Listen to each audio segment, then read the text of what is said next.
Bom, bem-vindo a esse podcast sobre as cartas do Ministério Pastoral, né, do apóstolo Paulo. Eu quero que a gente vá um pouquinho mais a fundo, estude um pouquinho mais, tenha um pouquinho mais de discernimento, né, principalmente na área pastoral, e ver não apenas tópicos soltos, mas o que Paulo estava querendo ensinar aos seus filhos na fé. A gente vai ver alguns estudos sobre Timóteo, né? 1 Timóteo, 2 Timóteo, Tito, né? Filemão, provavelmente algumas partes de Tessalonicenses, né? Que tem algum cunho pastoral. Para quê? Para que a gente possa entender o ministério pastoral, para que a gente possa entender essa chamada pastoral. E vamos começar por 1 Timóteo, vamos começar por entender um pouquinho dessa carta. Né? A gente pode entender que 1 Timóteo pode ser dita como um manual para fazer igreja. Ou seja, como é que eu me comporto na igreja? Como é que eu sou igreja junto com os meus irmãos? Né? Quando a gente vai para 2 Timóteo, 2 Timóteo é a última carta escrita pelo apóstolo Paulo. Né? A primeira, então, foi essa que foi a primeira Timóteo, que foi escrita provavelmente alguns anos antes de 2 Timóteo, né? Imediatamente depois do apóstolo Paulo ter sido preso em Roma pela primeira vez. Depois dele ser libertado, ele escreve essa carta para um jovem que tinha ganhado para Cristo. Provavelmente ali nos seus 16, 17 anos, Timóteo tinha ali. Né? E aí, a partir daí, Timóteo começa a viajar com Paulo. E 1 Timóteo é uma dessas três cartas pastorais, se a gente pode considerar assim, né? A gente tem 1 Timóteo, 2 Timóteo, Tito, que são bem específicas, né? Que são escritas do ponto de vista de um pastor. Anota isso aí. Paulo escreve do ponto de vista de um pastor, ensinando a Timóteo. Então, que carta relevante para que a gente possa compreender nas Escrituras o ministério pastoral, os desafios do ministério pastoral. Né? Quando a gente vê, por exemplo, essa escrita para Timóteo, Timóteo ele já estava nos seus anos avançados. Lembra que eu falei que por volta dos 16, 17 anos, Paulo encontra Timóteo, e Timóteo começa a andar com Paulo. Aquele já está entre os seus 20 e pouco, 30 e poucos, alguns até levam, talvez, aí perto dos 40 anos de idade. Né? E você lembra que Paulo ele fala para Timóteo para ficar em Éfeso. E aqui a gente entende um pouquinho dessa carta. Porque o maior problema que a gente vê em 1 Timóteo eram os falsos mestres. Quando você vai lá em Atos capítulo 20, né, Paulo está se reunindo com líderes e ele está falando para esses líderes para tomarem o cuidado com os falsos mestres. Versículo 29 e versículo 30 de Atos 20 diz assim: eu sei que depois da minha partida aparecerão no meio de vocês lobos vorazes que não pouparão o rebanho. Que até mesmo entre vocês se levantarão homens falando coisas pervertidas para arrastar os discípulos atrás de si. Então é um cuidado que a gente tem que ter ao ler 1 Timóteo, a gente vai ver isso um pouquinho mais para frente, a perspectiva de Paulo de tentar ajudar Timóteo a, com essa perspectiva, proteger as ovelhas dali de Éfeso. E a grande ideia que a gente tem de 1 Timóteo, e a gente pode obter ali, talvez lá no capítulo 3, no versículo 15, só para dar um panorama para vocês, nesse nosso primeiro áudio sobre a 1 Timóteo. Em 1 Timóteo capítulo 3, verso 15, diz que os crentes saibam como se comportar na família de Deus. Isso também toca algo muito importante para Timóteo. Primeiro, cuidado com os falsos profetas, com os falsos mestres, perdão. Segundo, ensina os crentes a como se comportar na família de Deus.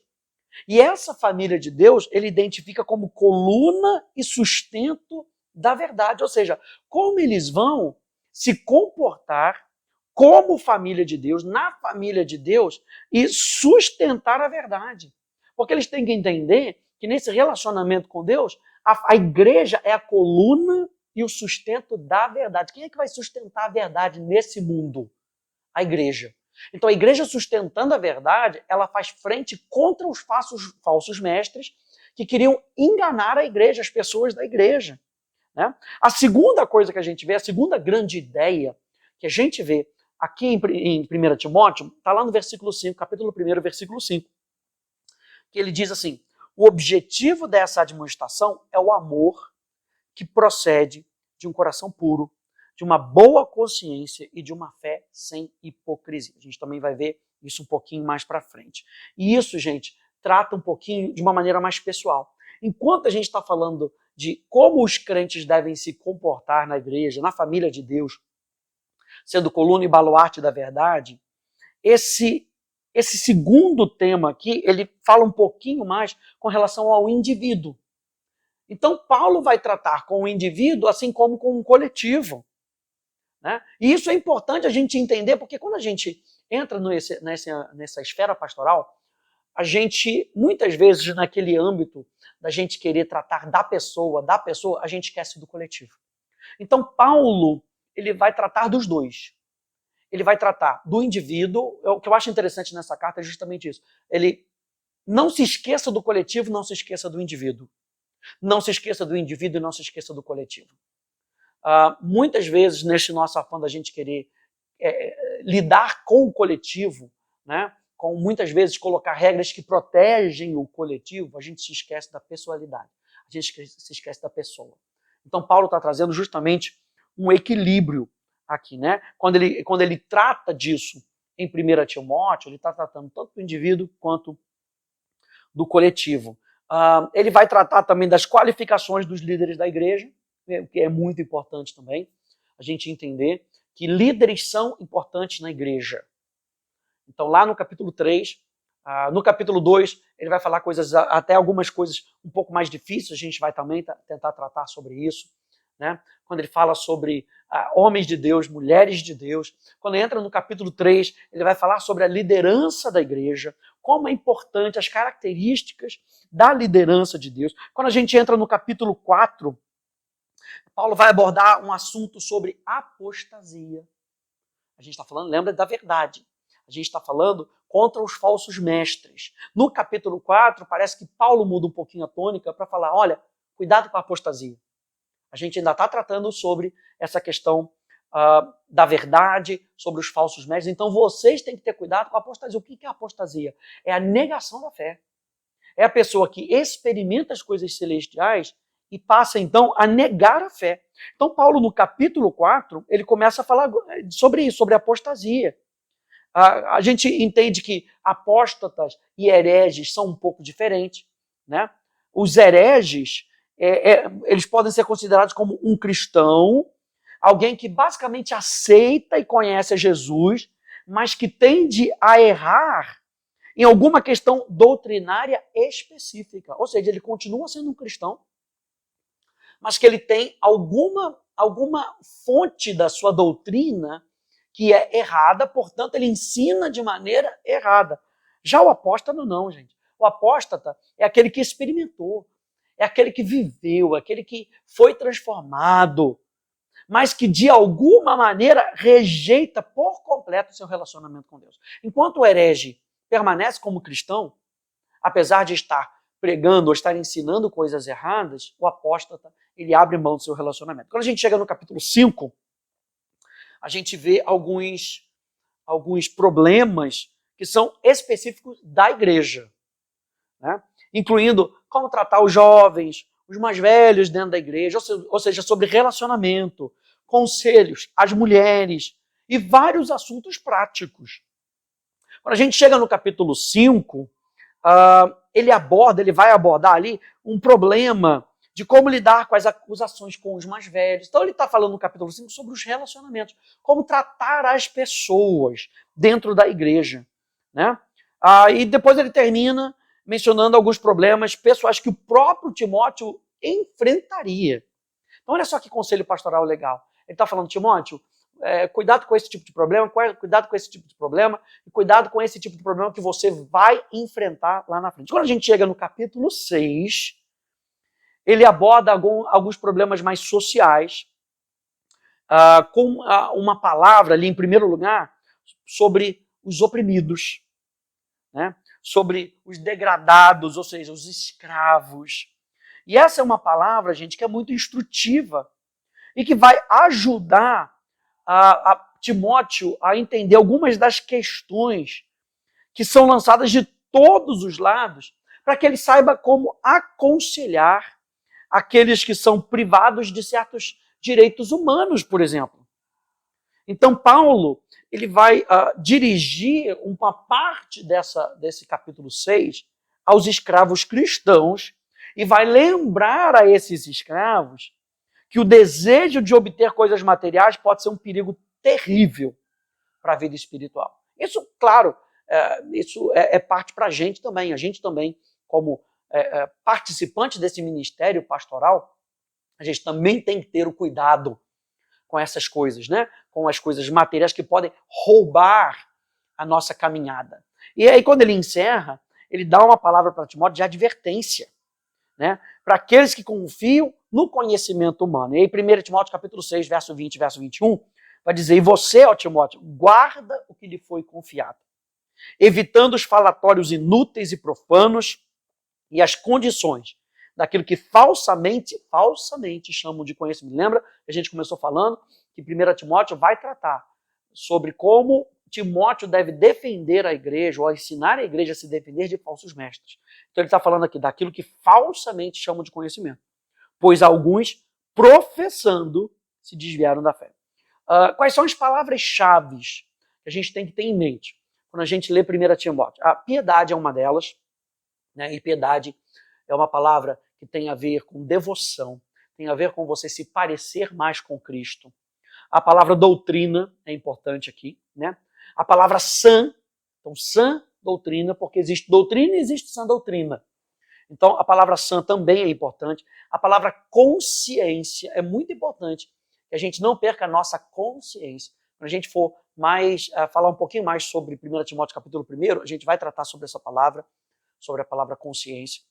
A palavra fé, a palavra fidelidade.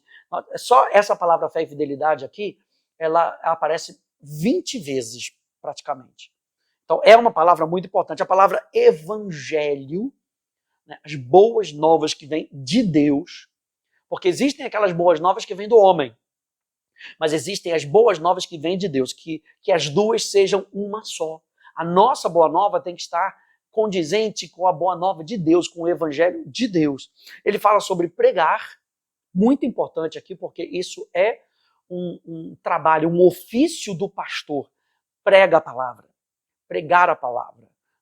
Não querer somente animar as pessoas, né? Claro que a nossa pregação, parte da nossa pregação, a gente quer colocar pessoas para cima, mas nem sempre a gente vai conseguir, porque muitas vezes uma palavra de correção é uma palavra um pouco mais dura, e Paulo fala, prega a palavra.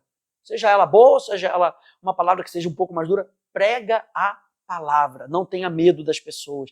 Ensine as pessoas em como elas podem se defender do engano. E muitas vezes uma correção é necessária para que a pessoa possa se defender do engano. E o nosso intuito não é somente defender a pessoa do engano, é ensinar a pessoa a se defender do engano. Como é que ela pode entender, como é que ela pode identificar e como ela pode fugir das falsas doutrinas. E a última palavra é a palavra ordem. Ou seja, ser tudo feito em ordem, com disciplina. Imagina isso, Paulo passando tudo isso. Isso é tudo 1 Timóteo, né? Do capítulo 1 ao capítulo 6. Paulo passando isso para Timóteo. Timóteo, a igreja de Deus ela tem que funcionar em ordem. O mais importante não é a ordem. Lembra que a gente está falando de igreja coletiva e pessoas como indivíduos. Né? Lembrando sempre que o termo igreja é um termo coletivo. Falou igreja, termo coletivo. Né? Então a gente está tratando de coletivo e de pessoas. Então as pessoas elas vêm para o encontro e o encontro tem que ser feito em ordem. Isso é muito importante. Né? Hoje em dia as pessoas elas não querem mais regras e elas acham que regra é legalismo. E muitas vezes nós precisamos de regra para quê? Para que a gente possa gerir o coletivo. Isso é muito importante. Eu tenho uma série na escola de teologia falando sobre eclesiologia, igreja, o poder no nós. E logo no primeiro capítulo, eu falo sobre isso, como indivíduos eles têm tentado se expressar e com que a pessoa, como indivíduo, ela quer com que aquilo que ela deseja seja o todo. Você está me entendendo? Com que o desejo dela seja o desejo de todos. Todo mundo tem que pensar como eu penso. Né? o que é ilógico. Então, Timóteo está Paulo está ajudando Timóteo a pensar de maneira no coletivo, o que é importante para todos. Então, essa palavra ordem, ela está trazendo justamente esse conceito. O que é importante para todos nesse momento. E Paulo vai ensinar isso para Timóteo. Tá? Então, desde o início, que a gente já vai terminando, desde o início, fica claro para a gente que o que Paulo quer é ensinar essa preocupação em estabelecer essa autoridade legítima entre os crentes. Então, Paulo se identifica como apóstolo de Cristo Jesus. A gente também vai ver um pouquinho isso no próximo episódio, só para lembrar disso, que Paulo, quando ele vem falar com Timóteo, ele também não vem, Paulo, Timóteo, você é meu amigo, não, eu venho como apóstolo de Cristo Jesus. Eu venho com uma mensagem de Cristo Jesus. Eu venho debaixo de ordem. E ele vai destacar essa autoridade que ele possui na igreja.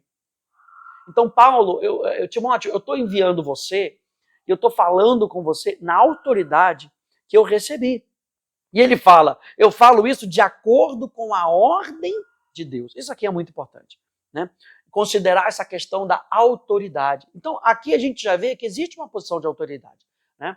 A gente sabe que a palavra submissão, autoridade, são palavras fortes na Bíblia e que hoje também têm sido desconsideradas. Por quê? Porque tem sido não somente desvalorizada, porque tem sido manipulada. Então, as pessoas não gostam mais da palavra submissão, nem da palavra autoridade, porque tem pessoas usando de maneira errada. Mas são palavras bíblicas. E Paulo chega para Timóteo em autoridade. Ele está dizendo como apóstolo de Cristo Jesus. Então é muito importante a gente entender isso, né? A gente vai entender um pouquinho isso também no capítulo 2, quando fala do papel das mulheres, não do valor das mulheres, mas do papel das mulheres. Como é que nós vemos esse capítulo 12, que é um capítulo muito controverso, né? Dentro aí da teologia, muito difícil da gente tentar lidar com ele de maneira própria, né? E eu vou tentar passar um pouquinho da visão que eu tenho sobre 1 Timóteo capítulo 2. Então é isso, gente. Está aí um panorama, um pouquinho de 1 Timóteo, só para você ter noção de como essa carta é muito rica, né? Tantos ensinamentos que nós temos para aprender aí de 1 Timóteo. Eu quero deixar isso no coração de vocês. Vamos nessa jornada, né, de pouquinho em pouquinho, de capítulo em capítulo, para que a gente possa entender um pouquinho sobre o coração pastoral de Paulo aqui nessa carta para Timóteo. Tá bom? Que Deus te abençoe. Te vejo no próximo episódio. Tchau, tchau.